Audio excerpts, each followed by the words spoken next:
Is there an expectation among young men from this neighborhood that they will be armed?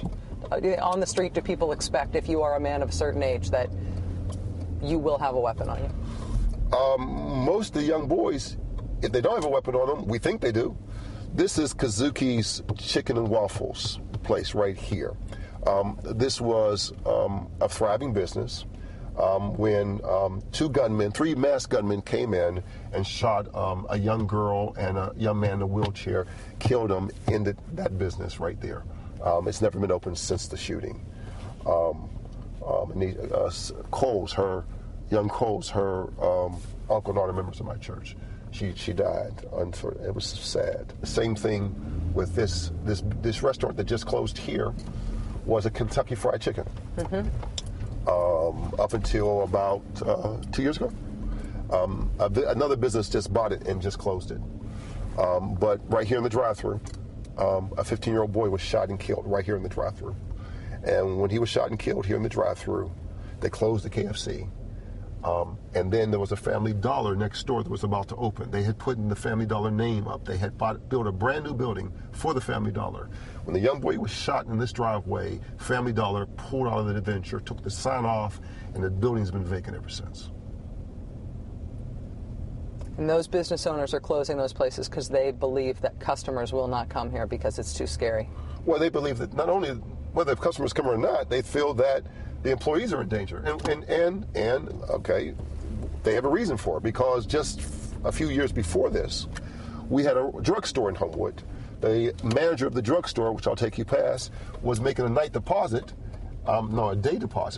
and they picked him up, they robbed him, they killed him, and then the drugstore closed. Yeah. And so we lost our only drugstore. I'll take you past the Rite Aid. It was formerly Rite Aid. That was a Subway at one point. It's just sad. I mean, when I grew up, every vacant lot you see was a business. This had 2 bakeries, grocery store. This was our business district. Now it's just empty. It's just nothing here. All the stores are closed. The beauty salons are closed. The stores are closed. This is the Rite Aid where they killed the manager of the store. When they killed the manager of the store, the company, even though they had a long-term lease, closed the building, and it stayed like this ever since. What would it take to get business back to Homewood? Got to stop the shootings. You have to stop shootings. I mean, you can't have these kind of shootings in broad daylight. You can't have these kind of executions and expect businesses to invest. They're just not going to.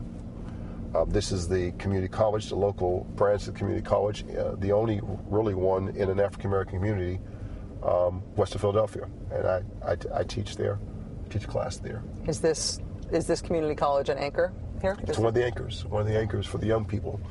But of course, some students won't come there because of where it's at.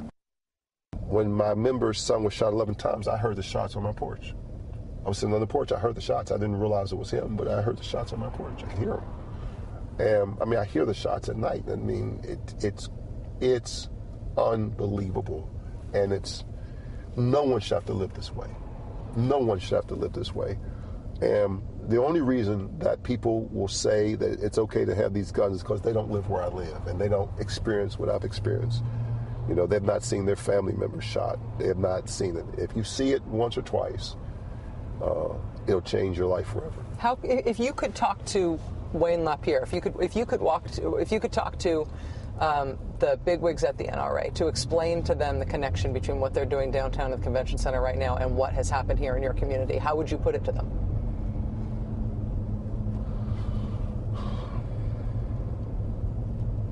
I have watched people who I love, my own family, my immediate family. My mother-in-law lived with me when she died and was shot. I've watched them walk out the door and not come home. I've seen kids that grew up in my church, who I baptized, who I taught, who I tutored, who ate candy and pizza with me in my youth groups. I've had to do their funerals, watch them shot. I've watched young kids, 15, 16 years old, who couldn't fight to save their life, become expert shooters and killers.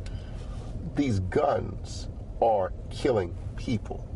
There's no hunting here. We're not hunting deer. There's no quail here. There's no buffalo here. We're not hunting rabbits and raccoons here. These guns are killing people who I love. What would you do if the guns were killing the people that you loved? Would you let them continue? Would you tell me how many people in your family have been shot and killed by guns? And maybe if you lost 4 or 5 family members through gun violence, maybe that you would see it from my position. But for them, it's fun. But for me, it's life and death.